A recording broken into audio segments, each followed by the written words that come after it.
Buddy Carter, Big Pharma's favorite son. Carter made a fortune as a pharmacy owner. Then Big Pharma sent him to D.C., funded his campaigns, giving Carter over $200,000. And he protects their profits. Carter voted against negotiating lower drug prices and capping the cost of insulin. Now he's trying to undo a law that lowers your drug costs. How are we going to undo that when we get into the majority? Buddy Carter is for Big Pharma, not us. I'm Wade Herring, and I approve this message. All right, we're back another Saturday at noon. It's the Watchdogs on our Black Media Network, and we have a great show today. Welcome back, Mr. Hall, and happy birthday to your wife, Tanya Hall. Thank you, and I'll tell you said so. We got Wade Herring here today. That's the topic. Oh, yeah. Man that's going to topple Buddy Carter. We got to get Buddy out of there. Buddy is not your buddy. Go ahead, Wade. How are you? I'm good. We're excited. We're in this final stretch to Election Day. Early voting starts Monday. We're encouraging everyone to go ahead and vote.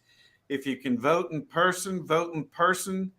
I know, a lot of people like to wait until Election Day. Traditionally, I have, but I plan to vote Monday because we don't want any problems. We don't want anybody trying to say you did it wrong or what have you. So everyone in the district, everyone in our state knows the importance of this election. So let's get out the vote and let's vote as soon as you can starting Monday. That's correct. I know I'll be one of the first ones there. First thing Monday morning, I vote early every time so I can get it out of the way because I'll be having too much to do. And you might get caught up in something on Election Day. So we ask everybody to go and vote early. That's right. And so, I think, Wade, your signs behind you kind of tell us what you're doing. But for those who may not see the sign or who may be visually impaired, if you could tell us, what you're running for and what your plan is. Sure. So I'm a Democrat. I'm running for Congress. That's United States House of Representatives in Georgia's 1st District. The 1st District is the entire coast of Georgia from the South Carolina line to the Florida line, and it goes as far west as Waycross, Jessup, and Baxley. It's 15 counties. It's a big district. Buddy Carter is the Trump Republican incumbent. He's been in office for 8 years. He wants to be in office for 10 years, and our goal and what we will do is deny him that opportunity and retire him this November. And I will do that with everybody's help and everybody turning out to vote. I think the people in our district recognize that we don't have anyone in Washington right now who represents us, and we need to make a change. And that's why I'm running, so that this district, all 765,000 people in this district, have somebody who represents all of us and each of us.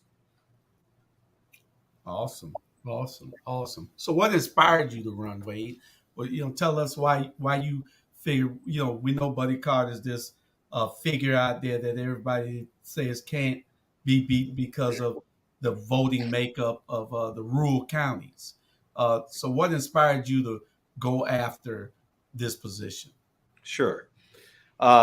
January the 6th, 2021,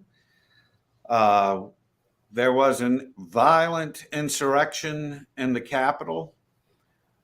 It's not a coincidence. It was on that day. That was the day that the electoral vote was to be certified.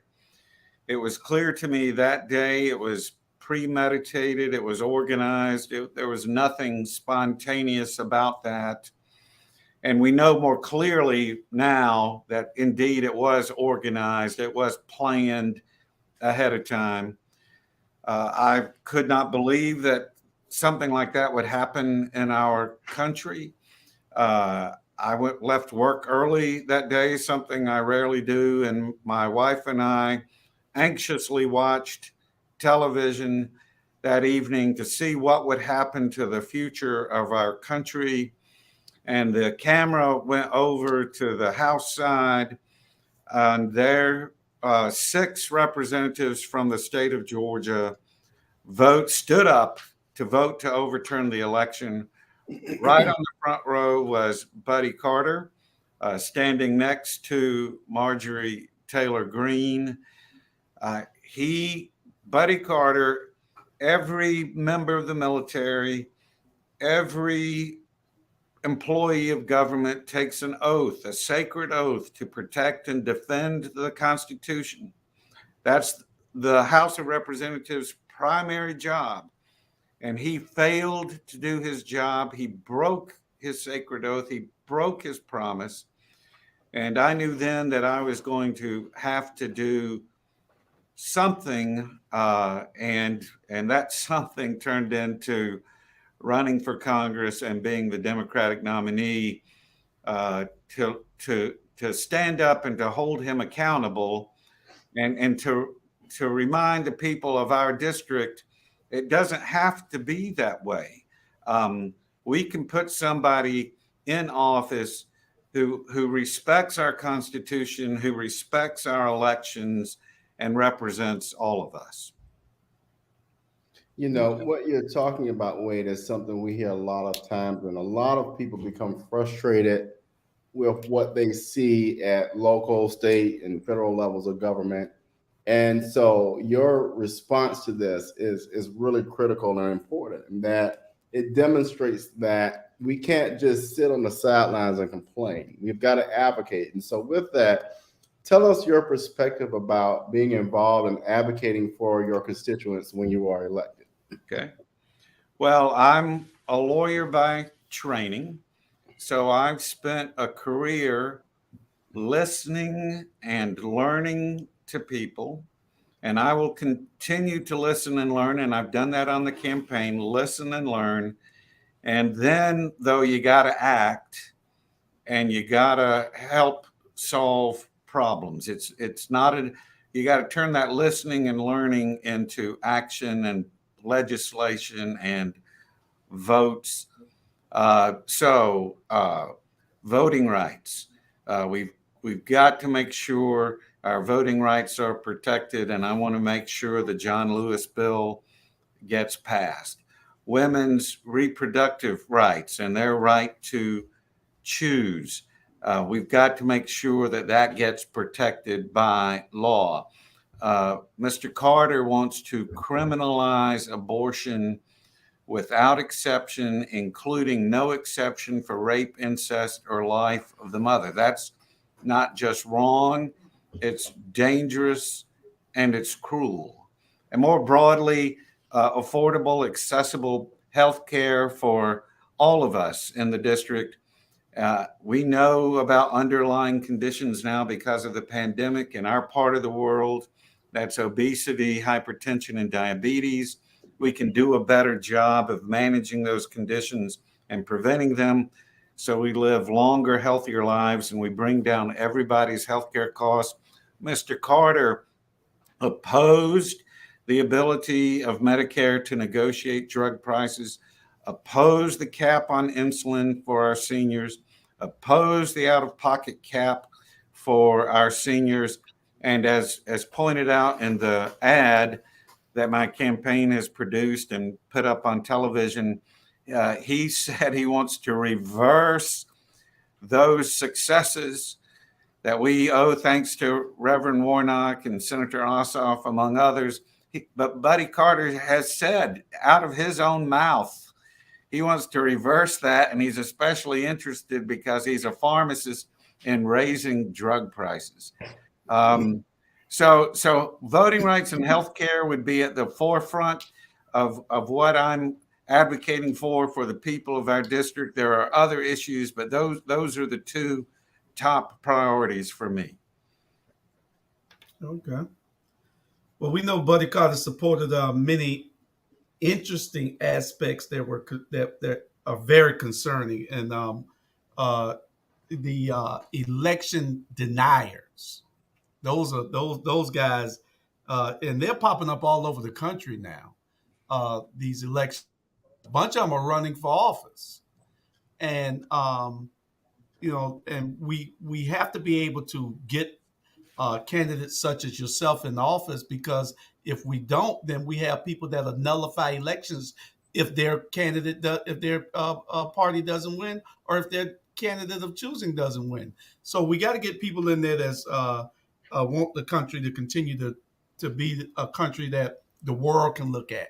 You know, that shining beacon, that the democratic country that everybody can participate and elect the people fairly and squarely. With these new people that are election deniers, I know. What's your thought on that? When it comes to these candidates all over the country that are running as election deniers? Well, it's frightening, quite frankly. And again, we're at a place in our history that I never thought that we would see. But to your point, right here in Georgia, the Republican candidate for lieutenant governor is Burt Jones. He's not only an election denier, he was a fake elector for Trump. And he flew up to Washington on his daddy's plane to be in Washington on January the 6th. So that, Mr. Hall, emphasizes the importance about when you go vote, you got to vote all up and down the ballot. So vote for Leader Abrams, but then keep going. Vote for Charlie Bailey, who's a great guy running against Burt Jones. Vote for B. Wynn for Secretary of State. Keep on going down the ballot and vote for Wade Herring so we can send Buddy Carter, who voted against the election results, and send him home and let people know you cannot conduct yourself that way in a democracy. I mean, look, in grade school, when we play games, we all learn about winning and losing. And if you lose, you go home and fight another day, but you don't change the rules after the fact and say, I'm really the winner. Right. We learned that a long time ago. So I'm asking my fellow Americans to remember that lesson that we all know. And you know, if you tried to change the rules after the fact, you shouldn't be in office. Totally agree. Totally agree.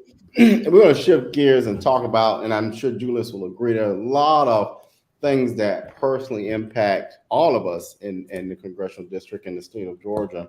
One, and I'll speak on, and we have a list of things here, but share this story. So I sure it's no secret to people in this that watch our shows that I caretake for a father of 95 years old who lives with dementia and a mother who is 91 and lives with Alzheimer's. And so when we start talking about issues and elderly folks and children and women, it becomes very personal to me in the fact of, first, let's talk about these pharmacy drug costs.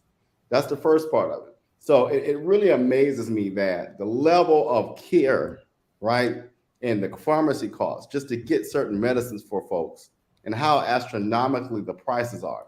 I'll give you a great example from my dad. He was recently diagnosed with congestive heart failure. He takes a pill twice a day. That bottle to make his heart pump, $700 for that one bottle. After insurance, I come out of pocket $100. It's very real for Americans. It's very real for a lot of our young people and families in the first congressional district. We know that Buddy Carter is a pharmacist. As we saw the commercial, they're paying for his campaign. Tell us how you're going to change that, because I know you will, and you've done your homework. So I'd love to hear your idea on that one. Sure. So and let me just interject that it's very personal for me. I have a mother who's 86 years old. I'm blessed she's still alive, but she's in a skilled nursing facility, and I'm the one that makes sure that her bills get paid, and I'm the one that sees what's still left over after Medicare. And I want her to be in this world with her family as long as possible, but I also worry about running out of money for mom. So it's a real personal issue for me, and I know that many of us in the district and throughout the nation have that experience of a relative older or a relative with chronic diseases that has these really high prescription drug costs. So the first thing is we got to make sure that we send Democrats to the Congress that are going to keep in place the Inflation Reduction Act that has already passed, that allowed Medicare to negotiate, that allowed the cap on insulin for seniors, that allowed the out-of-pocket cap for seniors. And so it's going to mean out-of-pocket for seniors is capped at $2,000 annually. That's still a lot of money, but I know, for example, with my mom, it's going to save my mom money because right now her out-of-pocket per year is higher than that. Buddy Carter said, I want to reverse that. I want to get in Congress and fight with Reverend Warnock and Senator Ossoff to expand that insulin cap, not just for seniors, but for everybody. The number of drugs that's listed on the Medicare negotiation, quite frankly, is a limited number right now. I would like to see that list expanded. And, we here in the United States pay 2.5 to 3.5 times more for medication than the rest of the world does. That's wrong. So we can figure out how to continue to lead the way on research and development. And we can also figure out how ordinary Americans don't have to choose between prescriptions and groceries. Okay. Well, one of the things that everybody's talking about lately, it really hasn't hit home because there has been shortages everywhere. People ordering parts and it takes weeks and months to get them. Inflation has come down, and it has come to us. The prices of food is higher. Gas prices are higher, and that's a concern, especially in those neighborhoods, in those communities where the income levels are much lower. You're still being taxed at a higher, priced at a higher rate than as everybody else, and you don't make as much money. So, what are your views on how we control inflation and Sure. what we need to do? First, I acknowledge the reality of inflation, and I acknowledge the pain and the pressure in the pocketbook that means for everyday Americans. But we've got to do more than just acknowledge it and talk about it. We've got to act and do something about it. So the infrastructure bill, which passed and which Mr. Carter voted against, means more money for the Port of Savannah and the Port in Brunswick. It means more money for the airport here in Savannah. And both of those are very important transportation hubs, very important to speeding up the supply chain that we've heard so much about so that goods get here more quickly. In addition to PAC donations from big pharmaceutical companies, Mr. Carter also gets significant PAC donations from big oil companies. I'm not going to take any PAC money from fossil fuel companies. We need to look to see if the oil industry is price gouging, and if they are, and it appears perhaps they are, then Congress needs to act. Saudi Arabia recently announced that it was going to cut the supply of oil production. Saudi Arabia needs to remember who its friend is in the Western Hemisphere, and we need to re-examine that relationship if Saudi Arabia is going to side with Russia over the United States.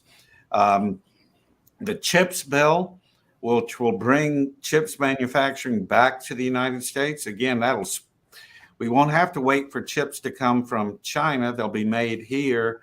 Mr. Carter voted against the CHIPS bill. And then this is a longer term solution, but clean energy and sustainable energy. The Inflation Reduction Act provides for that. Mr. Carter voted against it. I just read a report in Forbes magazine, so a very traditional business magazine, that said already the Inflation Reduction Act has encouraged $28 billion of new investment in the United States for clean energy and efficient energy. And that's jobs, expanded battery manufacturing, expanded sustainable energy manufacturing. So again, there's immediate things we can do on supply chain and price gouging, the relationship with Saudi Arabia, but there's longer term things we can do. And in every instance, Mr. Carter has opposed both the short term and the long term fixes, although he does talk a lot about inflation, but it's just talk. There's no action, there's no solution. Well, gentlemen, what we're going to do is take a quick break and let Wade get a little drink of water. We'll take a commercial break and we'll be back in a few moments.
And we're back. And so, Julius, I think you're up next for our next question of the day.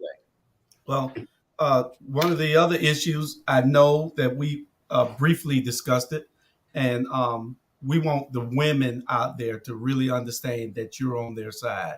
And abortion is a big issue in this whole country now, with the Supreme Court doing what they did and sending it to the states. I think that we need to make sure that candidates like yourself get in office because you understand. You understand a woman's right to choose. You understand what's at stake here in this country. We don't want people going to try to go to these makeshift doctors and these voodoo doctors trying to get abortions. It needs to be done in a safe environment. So what are your thoughts on abortion now? Well, the Supreme Court decision was very disappointing. It overturned 50 years of established law based upon the constitutional right of privacy, which is a fundamental right that all Americans hold dear. But since that Supreme Court decision, as you alluded to, the different states have taken different positions, including here in Georgia, passing and enacting the 6-week heartbeat bill. We need federal legislation passed by the Congress to protect a woman's right to choose and to restore that freedom that we've known for the last half century. It's fundamentally about American freedom. And who do you trust? I trust women to make the right decision for themselves. I don't think a politician should be deciding that healthcare, that fundamental freedom of healthcare decision for women. Politicians need to get out of that, and the law since the Supreme Court did what it did and states like Georgia have done what they've done, the law at the federal level should be that women have that fundamental right. And as we talking about rights, I think when you look at Roe v. Wade and voting rights and all of the rights that provide access, right, are under threat. And another one that's really important to me is when we're looking at voting. Really, it's important because I think what people have failed to realize with Brian Kemp and what he has done with the voting rights here in Georgia and the cheating with the purging of voters, but more importantly, the impact that it has on voting by absentee ballot. And again, when you have a 95-year-old, and as you said yourself, you have an elderly mom, their ability to vote is threatened. People who are disabled and unable to go to the polls, their ability to vote is threatened. So when it comes to voting rights, how do we approach this in a way that gives people access and not restrict access? Right. Well, you packed a lot in that question. Senate Bill 202, of course, passed here in Georgia in January of 2021. It was a reaction to the big lie. It was an unnecessary fix for a problem that didn't exist. And it impacts lots of people. It impacts the elderly, like your parents and mine. It impacts disabled people. It impacts working people. Someone may work 2 or 3 jobs. They don't have the time to get to the election from 7 to 7. The drop box issues and all of those things, some of the complications with absentee balloting. So again, at a federal level, we need to make sure that voting rights are protected. Yes, I want elections to be secure, but voting rights must be protected. And if you got a big problem, you still have to start somewhere. I would start with the John Lewis bill and make sure that John Lewis bill gets passed. That should be a bipartisan piece of legislation, but let's make sure we pass that and restore the Voting Rights Act to what it was before. Okay. Poverty and how affordable housing. What are your views on this? I mean, you have neighborhoods that are just being gentrified, and we have to find some place when people are moved out of their homes because the taxes are too high. They lost it because of some other reasons, unemployment or something, and we got to get some affordable housing. I would hope that once you get there, that you would work with HUD to see how we can,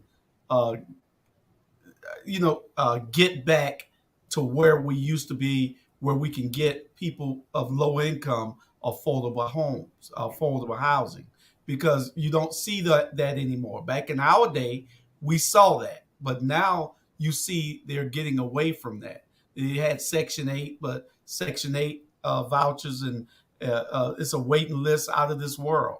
We need to be able to build something so these people won't be homeless. What are your views on helping to decrease poverty and increase housing, affordable housing? Sure. So the current administration has already done a good job of increasing the level of tax credits and increase it for affordable housing and increasing investment in the housing trust fund. But those tax credits are important because that's how you encourage private development of affordable housing. And there's more that could be done, but again, we're in a crisis right now on affordable housing. I want to be that advocate in Washington that has those kinds of issues forefront of mind, and then is working hard to bring those funds and resources and information to our district over and over again, I have heard that Mr. Carter never calls our local elected officials to ask, how can I help and what can I do for you? Believe me, one of my first priorities next January, in addition to the conversations I've already been having, and I have been having those conversations, is to call up our local elected officials and say, what do you need and how can I help? But a big priority is going to be affordable housing and to make sure that we've got a champion in Washington to bring those resources to our district. Before you ask the next question, Robert, would you be open to leading a delegation to or leading a having the charge of putting everybody in the same room? I know they have these meetings sometimes where they have the municipal meetings for all the cities in Chatham. But would you be interested in having the U.S. reps and the two senators and everybody from this region for Chatham in from the state delegation, the school board, the county commission, the cities from every city, and putting everybody in the room and let's find out how we can work together? Because I don't see these people talking, and they all work in silos, and they think that they can get things done that way. You can't. You got to be able to work together to get things done. So would you be willing to look at how you can do this and call this a quarterly meeting where you get all these people in the same room every time? Absolutely. I mean, the short answer is absolutely yes. I think the representative for our 15 counties should be a leader, should be a communicator, again, a listener and a learner, but also organize all of that talent and all of that energy and all of those constituents to see how we can work together. You mentioned silos. For those of us who live in Savannah and in the coast, sometimes that might be an issue that we've all seen before. But I think I've demonstrated already with my campaign that what I'm trying to do is bring people together, and absolutely I would want to continue that once I'm elected and in office, and to use that platform to bring people together. Okay, Rob. So, Julius, I'm going to change a little bit here, so don't kill me. But I want to talk a little bit about education, and I come from a family of educators. I myself have worked in education and higher education for well over 25 years in a number of roles. And in the first congressional district, what's really important is access to education, and more particularly post-secondary options. And so we have a number of technical schools. We have Georgia Southern University, which in my opinion is one of the best. You got Savannah State University. I see your orange tie there, which again is one of the best. But as we think about higher education, as we think about our technical school options, and our young children in childcare in Georgia, that's a loaded question, but you got plenty of time, and we'll give you all the time you need. How do we make this thing a little better for the people in Georgia in the first congressional district? Sure. Again, my family is a family of educators. My grandmother in Walterboro, South Carolina, taught third grade. My mother taught 30 years in the public school system in Bibb County, Macon. My wife is a retired school teacher. She started her career here in Savannah at East Broad Elementary. My in-laws were educators in Bibb County and Peach County, which is the adjacent county to Bibb County and Macon. I had a beloved great aunt who taught second grade for 50 years, which blows my mind. So that's very, very important to me. And you mentioned young children, and I think that's one place where we really need to put some federal effort and some federal funds. Georgia's done pretty good job, but we don't have universal pre-K in Georgia. It's a lottery system. That's not right. And we know that we need to start children younger, as young as 3, so they get the right start for the rest of their education in this big, complicated world that we live in. And I'll take it one step further. I think there's a role for federal funding in daycare. After the pandemic, daycare in our country is broken. It was in crisis before. It's broken now, and that's a family issue. That's an economic issue. If mother and daddy can't find safe, affordable care for their baby, they can't go work. So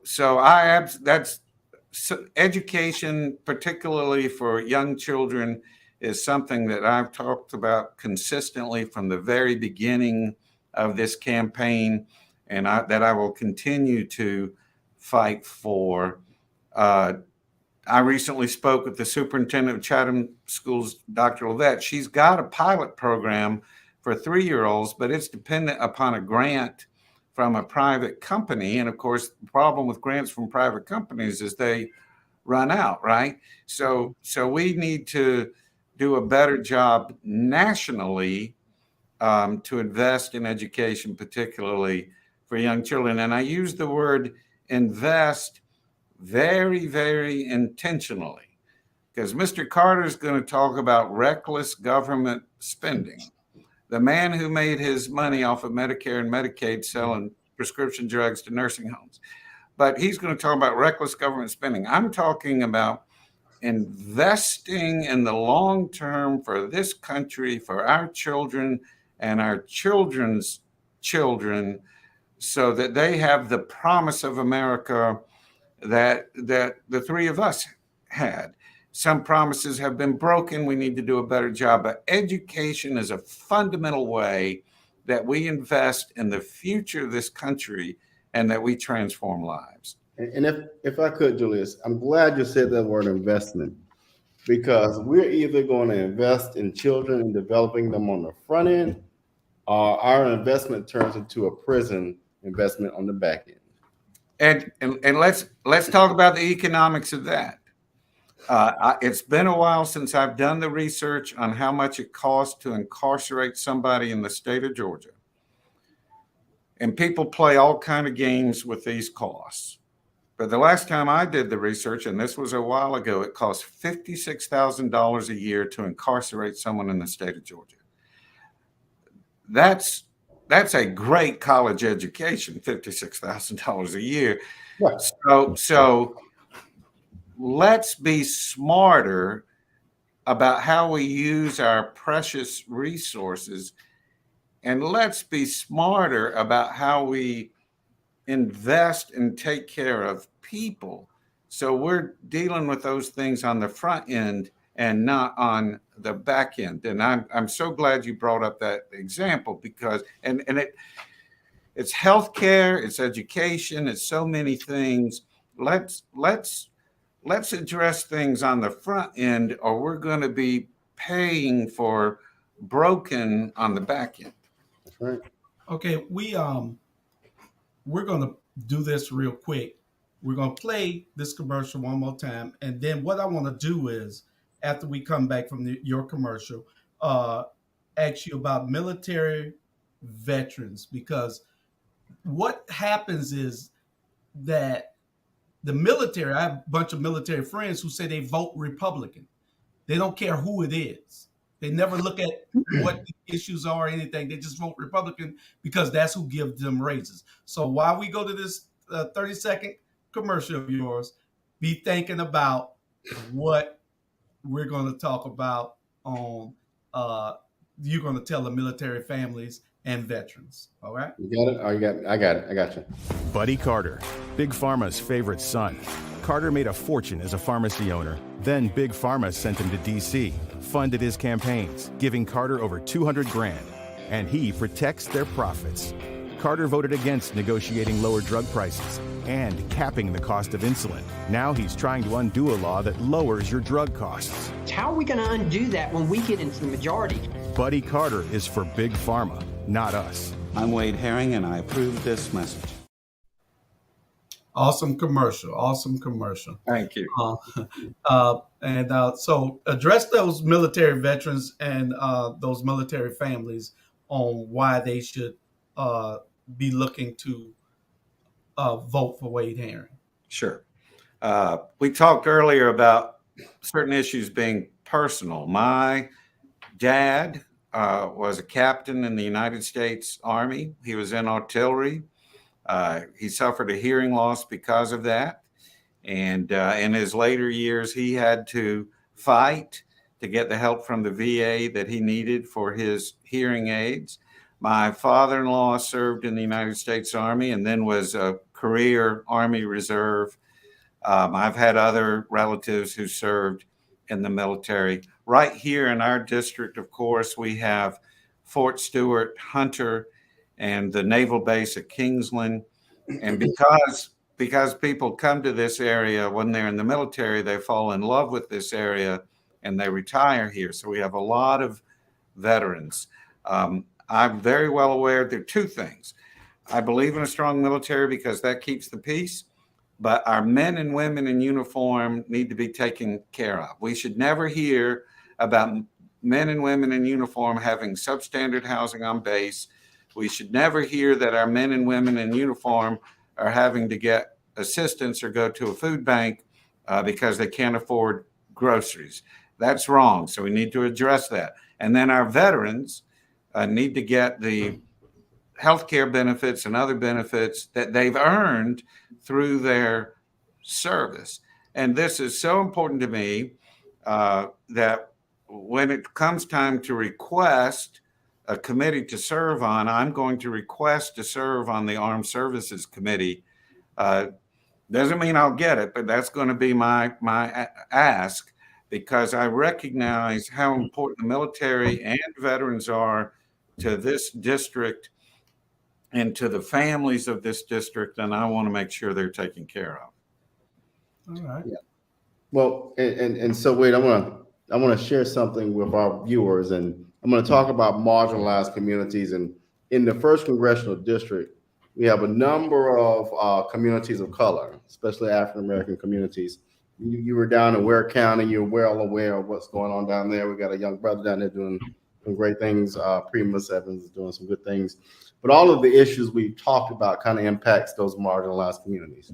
And what I'm impressed with is you and your team have done the homework. You've taken the time to listen, and it's evident that you are passionate. You understand those views. So I'm asking all our communities of color to stand 100% behind you. Vote early, vote absentee ballot, but to vote for Wade Herring. But tell us what your plan is to really speak to and what you want to do to make sure that these marginalized communities understand that you are in their corner. Sure.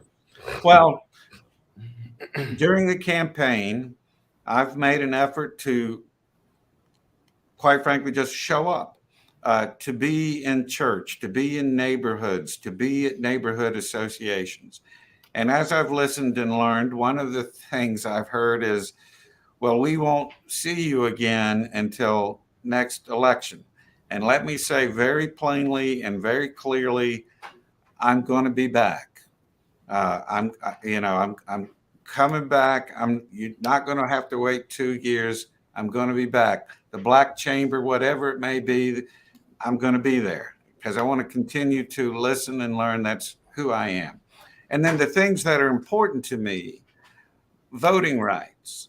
I understand that voting rights suppression disparately impacts communities of color. When I talk about health care, I understand that access to health care disparately impacts communities of color. When I talk about a woman's freedom to choose, I understand that maternal death rates are 4 times higher for Black women in this state. And they're already too high for everybody in this state, but 4 times higher. Education. I understand the transformative power of education, and that too frequently communities of color have not had access to the education resources that they should have. When I talk about why I'm running, I talk about keeping the promise of America, but I acknowledge that the promises of America have been broken or not always kept completely for communities of color. I mean, let's just say it. So I'm going to be, I know that history. I'm going to continue to be an advocate for everybody in this district. I would look, and I'm not looking for a slap on the back. What I'm doing, though, is hard. And I wouldn't be doing this for any other reason than to put this country back on track, to make this country the promise of opportunity that it should be for everybody. You know, I had a career. I didn't need another one. I didn't need a new but I just am so deeply concerned about our future. And let me say this. This is a great country. When people talk about make America great again, that's looking backward at a time that never was. That's wrong. Let's look ahead to the promise that this country can be for all of us. All of us. Well, wait, I'm voting for you on Monday. So I asked everybody else to go out on Monday and vote. You have my vote and you have my family's vote. Same here. So we want everybody to understand that they need to call people, that they need to get people to the polls to vote. Because what affects us here, you'll be responsible for. So we need to get you in office. Buddy Carter doesn't listen to anything we say. He doesn't represent us. He only represents some of us. And we know that you will represent all of us. Mm-hmm. And we want to know, I hope that you're doing those things in those rural communities that are driving the people to come out and vote for you instead of Buddy Carter. Yes, I mean, I've been to all 15 counties more than once. I've got people on the ground in Liberty County. I've got people on the ground in Glenn County. I've got people on the ground in Camden County. In Camden County, I think people are really upset about the spaceport and Buddy's land deal there, and they should be upset. And I'll be in Waycross between now and election time. We've with our ad, we're spending some extra money so we make sure that the ad gets seen throughout the district, not just in the Savannah TV market.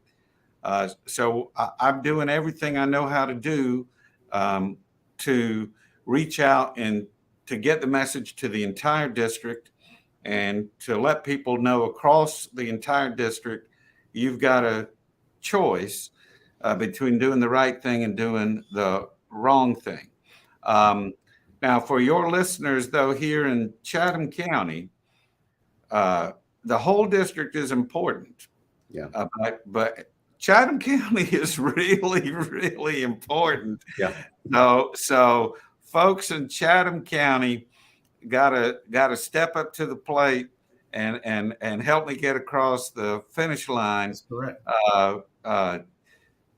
So yes, the whole district's important. We're working in the whole district, but Chatham County, you got to come through.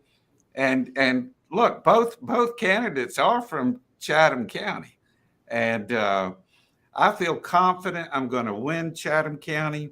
I think people in Chatham County understand what's before them, but we need people maybe who've never voted before. They never voted in a midterm election before.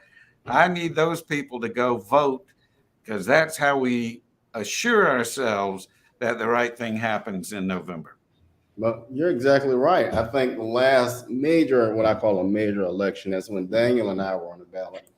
We left 70,000 votes on the table, Chatham County, 70,000 votes. So I don't care if you got to go pick somebody up. And I'm talking to the pastors when I say this.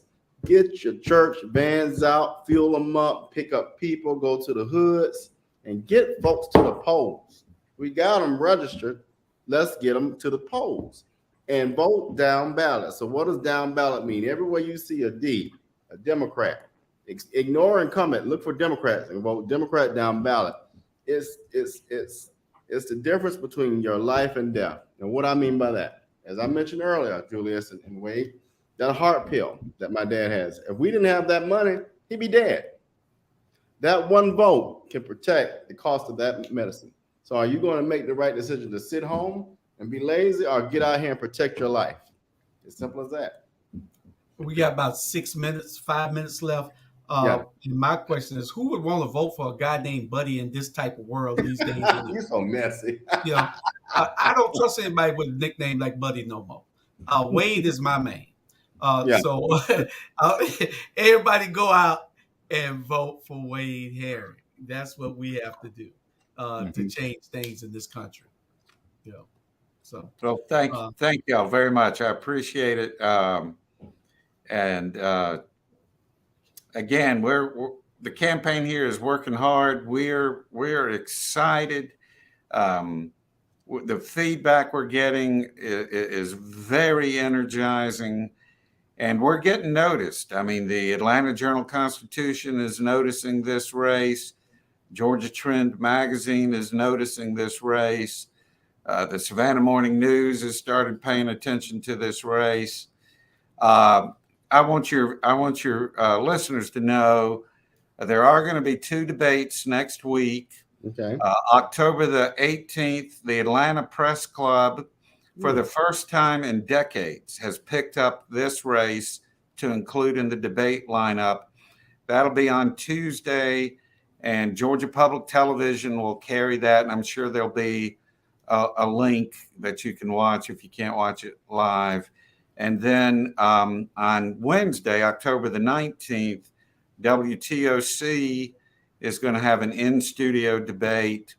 Mr. Carter wouldn't agree to a town hall public debate with me. I don't know what he's scared of, but we're going to have an in-studio debate on TOC at 7 o'clock, October 19th, and TOC has decided to carry it live. They were going to do a streaming thing, but they've decided to carry it live. So there'll be an opportunity for the voters to see us side by side and to hear what our views are about things.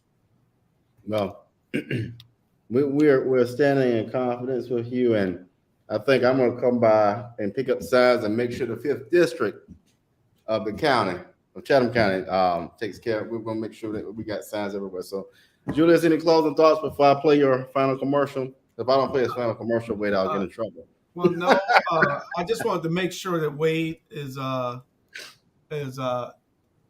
told the people everything, and he did that just now. And I was going to ask him to do a close, but he did it before I even asked him. Everybody needs to just go out and vote. They need to go out and vote.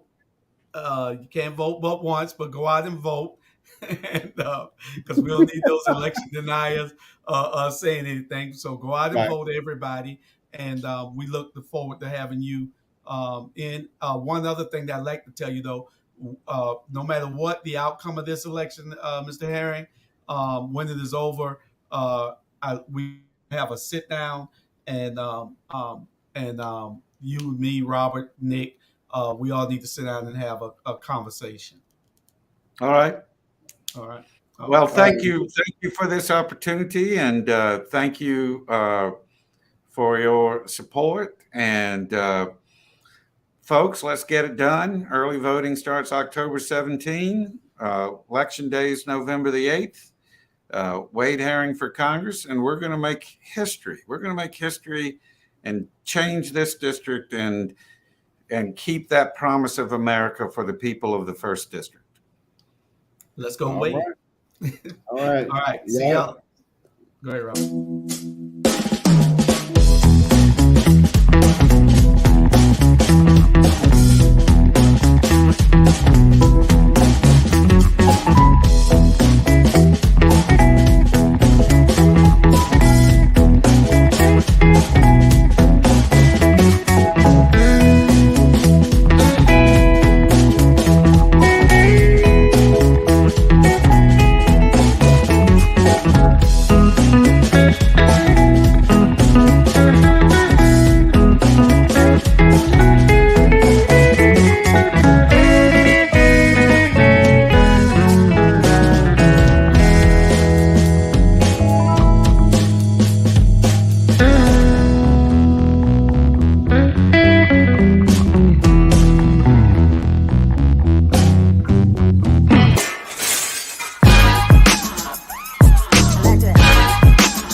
like this. I like this. I like this.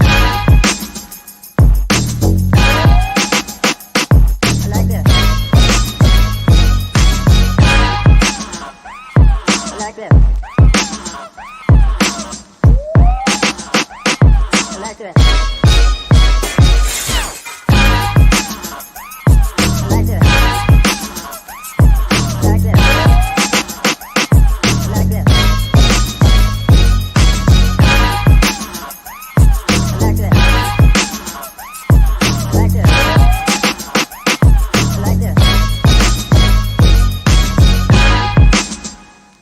Like this.